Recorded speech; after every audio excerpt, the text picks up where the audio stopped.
श्री शिवाय नमस्तुभ्यं।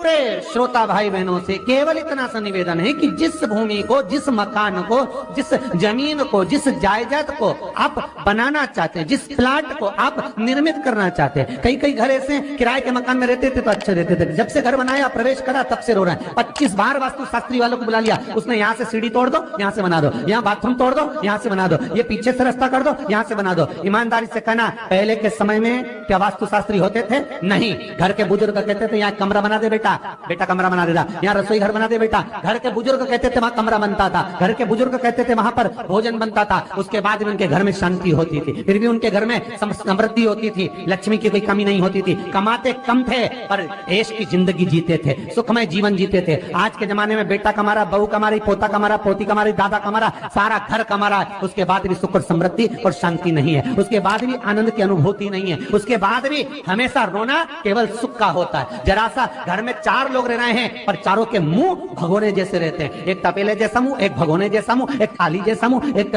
बल्टोई जैसा मुंह। सब कोई बोलने को तैयार नहीं, क्योंकि जब जब बोले तो बर्तन की आवाज आए तो बोले ही नहीं। एक माँ बैठी टीवी के सामने, एक माँ बैठी, एक सोफे पे बैठा, बोले ही नहीं आपस में। वो सुख गया कहां महाराज? कई लोगों के मैसेज आते हैं, गुरुजी हम बड़े दुखी हैं। कारण क्या है? बस कारण इतना सा है कि आपने जब मकान का निर्माण कराया, वास्तु शास्त्री को बुलाया, इंजीनियर को बुलाया, सब ठेकेदार को बुलाया, सबको बुलाकर मकान, प्लाट, जमीन, जायदाद सब दिखवाया, पर आपने उस भूमि पर पद्म पुराण कहती है, धेनु मानस कहती है, स्कंद पुराण कहती है कि उस प्लाट पर आपने 3 दिन तक एक गौ माता को नहीं बांधा। 3 दिन तक एक गाय को उस प्लाट पर बांधकर चारा खिलाते, ना वास्तु शास्त्री को बुलाने की जरूरत पड़ती, ना कभी समृद्धि की, ना सुख की जरूरत पड़ती, क्योंकि गाय उस जगह से सारी इंद्रियों को आनंदित देकर सुख प्रदान कर देती है। उस जगह के सारी रोग, बीमारी, कष्ट, तकलीफ, दुख को गौ माता खींची। गौ माता जैसी जगत में कोई नहीं हो सकता। हाथ में घड़ी नहीं बांधती गौ माता, पर 4 बजे आपके यहाँ रोटी मिलती है तो 4 बजे खड़ी मिल जाती है। 3 बजे भोजन मिलता है तो 3 बजे आपके दरवाजे पे मिल जाती है। 1:30 बजे भोजन दोगे तो 1:30 बजे ही मिलेगी। 1:20 पे दोगे तो 1:20 पे ही मिलेगी। कोई घड़ी नहीं बांधती, फिर भी समय पर आ जाती है। क्यों? क्योंकि भगवान ने उसको ऐसा बनाया है, 33 कोटि देवताओं ने उसमें ऐसा विराजमान कर दिया है कि जगत का वो कल्याण कर सकती है। उसका एक एक अंश जीव का कल्याण करने वाला है, एक एक अंश जगत का उद्धार करने वाला है। पर हम ये आज के युग में हम उसको भूल गए। आज के युग में हम ये सोचते हैं कि हम वास्तु शास्त्री को बुला लें, वो ये बता दे, हमने ये फ्लैट बनाया, हमने ये मकान बनाया, इसकी छत कैसी, इसका कमरा कैसा, वो बता देगा, सब कुछ बता देगा। उसके बाद भी लोगों को क्या सुख नहीं है, उसके बाद भी शांति नहीं। फिर चलो तो चलो किसी बाबा जोगी क्या बोल रहे, जो ऐसा घूम घूम के बताता, और उसके यहाँ जाकर पूछ लिया, बताओ बाबा जी हमारे घर में शांति नहीं, तो बाबा जी एक ही बात बोले, तेरे ही घर का है जिसने कुछ कर दिया। अब इसको याद आया 15 दिन पहले मेरी जेठानी से लड़ाई हुई थी, उसी ने कुछ करा होगा। अब बताओ बाबा जी ने आपस में ऐसा बीज बो दिया कि घर और जुड़ा हुआ था तो टूट गया। कोई बाबा, जोगी, सन्यासी, तपस्वी, साधक, उपासक कभी नहीं कहता कि घर का है। हमेशा याद रखो, संसार में किसी की सामर्थ्यता नहीं है कि कोई आपका बुरा कर दे, किसी की सामर्थ्यता नहीं। संसार में किसी की सामर्थ्यता नहीं कि आपका बुरा कर दे, बस आपका बुरा आपका किया हुआ कर्म करता, कोई दूसरा नहीं कर सकता। एक नींबू गिर गया दरवाजे पे तो 14 दिन तक नींद नहीं आई। सीसीटीवी कैमरे में देखो कौन पटक के गया, मेरे को तो 3 दिन से शंका हो रही पड़ोसन। अब बताओ, जब कैमरे में देख लिया तब मालूम पड़ा बेचारा साइकिल वाला सब्जी लेके जा रहा था उसके घर पे और नींबू पॉलीथीन से टपक गया। तब सुकून मिला कि ये नींबू, तब सोई आराम से कि पड़ोसन ने कुछ नहीं किया। ना जाने किसने क्या विद्या कर दी, ना जाने कौन ने कौन सा टोना मार दिया। केवल एक दीवार ऐसी होती है जहां पर हनुमान जी का चित्र लगाया जाता है।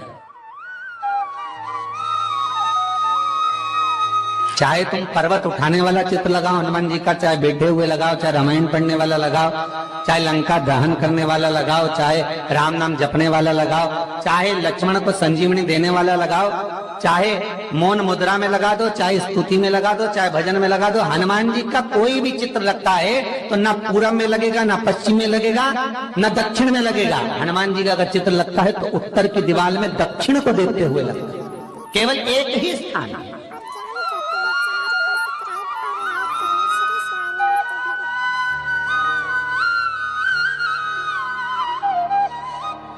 जैसे पूर्वजों के चित्र को, पितरों के चित्र को, गए हुए हमारे जीवों के चित्र को दक्षिण में विराजमान किया जाता है, उसी तरह हनुमान को उत्तर में विराजमान कर कर दृष्टि दक्षिण में कर दी जाती है।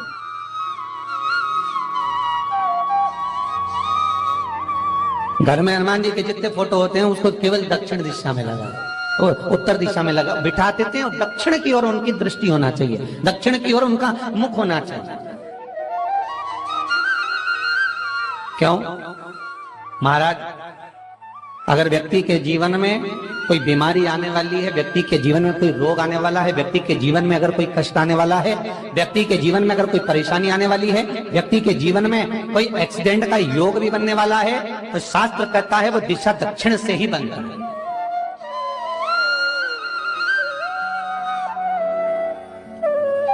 ये दक्षिण जो दिशा है ये यम की दिशा है। यहाँ संपूर्ण परिवार के साथ यमराज अपने आनंद में निवास करता है, यम दिशा। और जब हमारे घर में, हम ये नहीं करें कि आप हनुमान जी का फोटो लगाओ, हम ये भी नहीं करें, आपके घर में हो और आपने अगर विराजमान कर रखा है किसी दिशा में, तो हमारा तो निवेदन रहेगा, अभी तक आपने अगर जैसा रखा पर एक बार दिशा बदल कर देखना कि रोग, बीमारी, कष्ट, दुख, तकलीफ में आपको लाभ मिला कि ना मिला। हनुमान जी ने केवल दक्षिण दिशा की ओर अगर मुख कर हमने विराजमान कर दिया, फोटो ही विराज दिया। हम ये नहीं कहेंगे आपसे कि आप बाजार से फोटो खरीद के लाओ फिर लगाओ, नहीं, आपके घर में हो तो आप लगा दीजिए, आपके घर में हो तो विराजमान करें।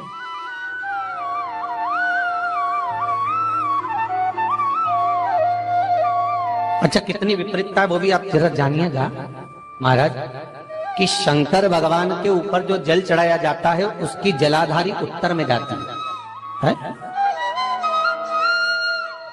कई लोगों को तो आज भी तुलसी उतारना तक नहीं आता कि तुलसी का दल कैसे उतारा जाता है। कई जगह तुलसी के क्यारे के नीचे शंकर जी का शिवलिंग रख दिया जाता है महाराज, कहीं नहीं है ध्यान, बस चल रहा है स्मरण।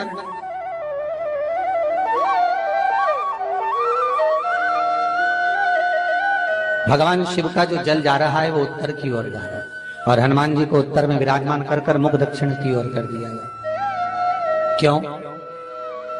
प्रबल दिशाओं में उत्तर और दक्षिण महाराज, ये जो दो दिशाएं, इनको साधने के लिए कोई देवता आगे नहीं आता। अगर इन दिशाओं को कोई साधने वाला है तो केवल एक देवाधिदेव महादेव ही हो सकता है।